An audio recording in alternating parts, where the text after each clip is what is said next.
गुलाम वंश मध्यकालीन भारत का एक राजवंश था जिसने 1206 से 1290 तक शासन किया था। यह वंश भारत का पहला मुस्लिम साम्राज्य था जिसकी स्थापना सुल्तान कुतुबुद्दीन ऐबक ने की थी। कुतुबुद्दीन ऐबक एक तुर्क शासक थे जिन्होंने दिल्ली की सत्ता पर 1206 से 1210 तक शासन किया था। गुलाम वंश की शुरुआत सन 1206 में मोहम्मद गौरी की मृत्यु के बाद हुई। उस समय कुतुबुद्दीन ऐबक मोहम्मद गौरी के सबसे सक्षम गुलामों में से एक हुआ करते थे। इसी कारण उनकी मृत्यु के बाद उनका सिंहासन ऐबक ने संभाला और यहीं से गुलाम वंश की स्थापना शुरू हुई। ऐबक में एक महान शासक होने के सभी गुण थे, लेकिन उनका शासनकाल केवल 4 वर्ष तक ही रहा। 1210 में घोड़े से गिरने के कारण उनकी मौत हो गई, लेकिन अपनी मृत्यु से पहले वह अपने वंश की नींव मजबूत कर गए। ऐबक की मृत्यु के बाद उनके पुत्र आराम शाह को सुल्तान बनाया गया और इस तरह 1206 ईस्वी से 1290 ईस्वी के बीच इस वंश में कई शासकों ने भारत पर शासन किया। जाने क्यों रखा गया इस वंश का नाम गुलाम वंश। इस वंश का नाम भी अपने आप में एक इतिहास है।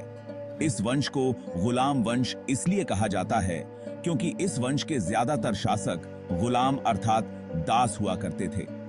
यहां तक कि इस वंश के स्थापक कुतुबुद्दीन ऐबक भी मोहम्मद गोरी के गुलाम थे, जिसके कारण ही इस वंश का नाम गुलाम वंश पड़ा। हालांकि इस वंश को मामलूक वंश या दास वंश के नाम से भी जाना जाता था। गौलाम वंश के शासक एवं उनकी उपलब्धियां गौलाम वंश के शासक निम्नलिखित हैं। कुतुब-उद-दीन ऐबक 1206-1210, आराम शाह 1210-1211, शम्सुद्दीन इल्तुतमिश 1211-1236, रुकनुद्दीन फिरोज शाह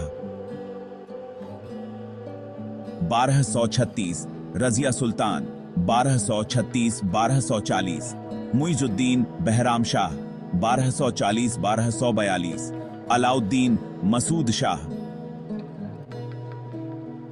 1242-1246, नासिरुद्दीन महमूद शाह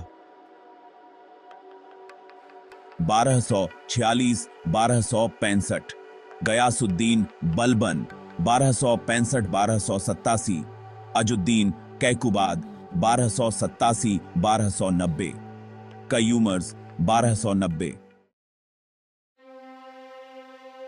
कुतुबुद्दीन ऐबक 1206-1210 मोहम्मद गौरी के साम्राज्य में सबसे सक्षम गुलामों में से एक कुतुबुद्दीन ऐबक मूल रूप से तुर्किस्तान का निवासी था।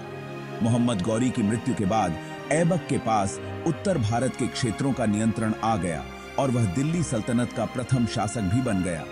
ऐबक के नियंत्रण में उत्तरी भारत का सियालकोट, लाहौर, अजमेर, झांसी, दिल्ली, मेरठ, कोल, अलीगढ़, कन्नौज, बनारस, बिहार तथा लखनौती क्षेत्र शामिल था। अपने शासनकाल के दौरान ऐबक को अनेक चुनौतियां और सफलताएं मिली। उन्होंने दिल्ली में कुव्वत-उल-इस्लाम नामक मस्जिद, अजमेर में 2.5 दिन का झोंपड़ा नामक मस्जिद का निर्माण करवाया। इसके साथ ही उन्होंने सूफी संत ख्वाजा कुतुबुद्दीन बख्तियार काकी के सम्मान में दिल्ली में प्रसिद्ध कुतुब मीनार का भी निर्माण करवाया था। ऐसे में उनकी कुशाग्र बुद्धि यही ही बासी की थी। व्यवहार एवं सैनिक कुशलता के कारण उन्हें लाख बख्श की उपाधि दी गई। बता दें कि 1210 ईस्वी में लाहौर में पोलो खेलते हुए घोड़े से गिर जाने के कारण उनकी मृत्यु हो गई थी।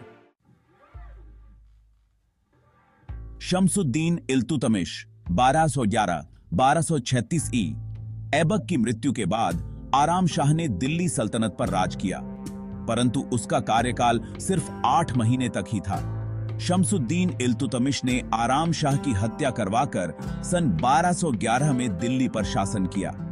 इल्तुतमिश ने विषम परिस्थितियों में भी अपनी योग्यता, दूरदर्शिता और प्रतिभा के बल पर अपने साम्राज्य को मजबूत किया और 26 वर्षों तक शासन किया। ऐसे में उसे दिल्ली सल्तनत का वास्तविक संस्थापक भी कहा जाता था। रजिया सुल्तान 1236-1240 ई। शम्सुद्दीन इल्तुतमिश के बाद रुकनुद्दीन फिरोज शाह को गद्दी पर बिठाया गया, लेकिन उनके राजभार में विफल देख रजिया सुल्तान को शासक बनाया गया। रजिया सुल्तान इल्तुतमिश की पुत्री थी और दिल्ली सल्तनत की एकमात्र महिला शासिका थी।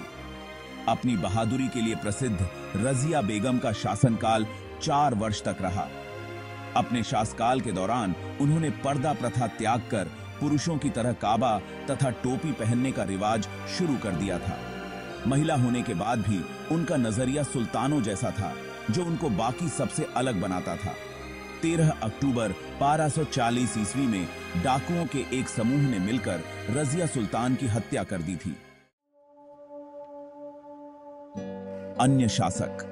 रजिया बेगम की मौत के बाद इल्तुतमिश वंश के अन्य कई शासकों ने भारत पर शासन किया, लेकिन वह इतने कुशल नहीं थे, इसलिए उनका शासन अधिक समय तक नहीं चल सका। रजिया बेगम के बाद इल्तुतमिश का तीसरा पुत्र बहराम शाह शासक बना। उसके बाद मसूद शाह शासक बना। वह रुकनुद्दीन का पुत्र था। मसूद शाह के बाद नासिरुद्दीन महमूद को शासक बनाया गया। गयासुद्दीन बलबन 1265-1293 ई। गयासुद्दीन बलबन शम्सुद्दीन इल्तुतमिश का गुलाम था। सुल्तान नासिरुद्दीन महमूद की मृत्यु के बाद गयासुद्दीन बलबन को सुल्तान बनाया गया। सुल्तान बनने के बाद उसने ईरानी राजत्व को बढ़ावा दिया और अनेक ईरानी परंपराओं को अपनाया। बलबन गुलाम वंश का सर्वाधिक महत्वपूर्ण शासक बन गया था, क्योंकि उसने अपने शासनकाल में सुल्तान के पद की गरिमा को पुनर्जीवित किया, अपनी सेना को शक्तिशाली बनाया। उस समय उन्होंने मंगोलों के आक्रमण से अपने साम्राज्य की रक्षा भी की, लेकिन मंगोलों को रोकने के प्रयास में 1283 ई में उनकी मृत्यु हो गई। उनकी मृत्यु के बाद कैकुबाद को सुल्तान नियुक्त किया गया। कैकुबाद ने 1283 से 1292 ई तक शासन किया और इसके बाद शम्सुद्दीन क्यूमर्श ने कुछ समय तक शासन किया, जो इस राजवंश का अंतिम शासक था। शम्सुद्दीन क्यूमर्श के बारे में इतिहास में ज्यादा विवरण नहीं मिलता है। अंतिक के बदाई था। गुलाम वंश का अंत। गुलाम वंश दिल्ली सल्तनत काल में शासन करने वाला पहला वंश था, जिसने 84 वर्षों तक दिल्ली की सत्ता पर शासन किया। इस वंश के पहले शासक कुतुबुद्दीन ऐबक थे, जिसके बाद कई उत्तराधिकारी आए और इस वंश का विस्तार किया, लेकिन 1290 में जलालुद्दीन फिरोज खिलजी ने शम्सुद्दीन क्यूमर्श की हत्या कर दी और इस तरह गुलाम वंश समाप्त हो गया और इसके स्थान पर खिलजी वंश आया, जो दिल्ली सल्तनत का दूसरा राजवंश बना। गुलाम वंश का संस्थापक कौन था? कुतुबुद्दीन ऐबक को गुलाम वंश का संस्थापक माना जाता है। गुलाम वंश की स्थापना कब और कैसे हुई? 1206 ईस्वी में महमूद गौरी की मृत्यु के बाद कुतुबुद्दीन ऐबक दिल्ली की सत्ता पर राज किया।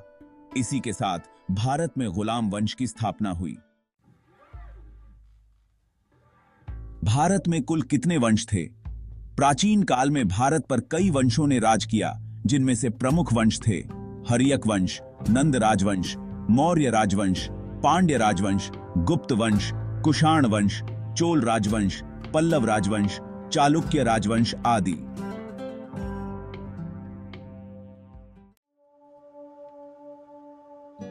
गुलाम वंश का दूसरा नाम क्या है?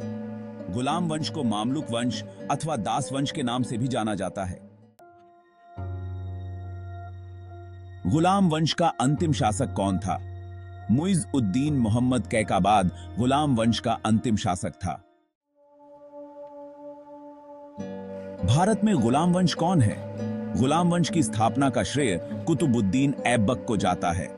गुलाम वंश, जिसे मामलुक वंश के नाम से भी जाना जाता है, भारत में दिल्ली सल्तनत पर शासन करने वाला पहला मुस्लिम राजवंश था।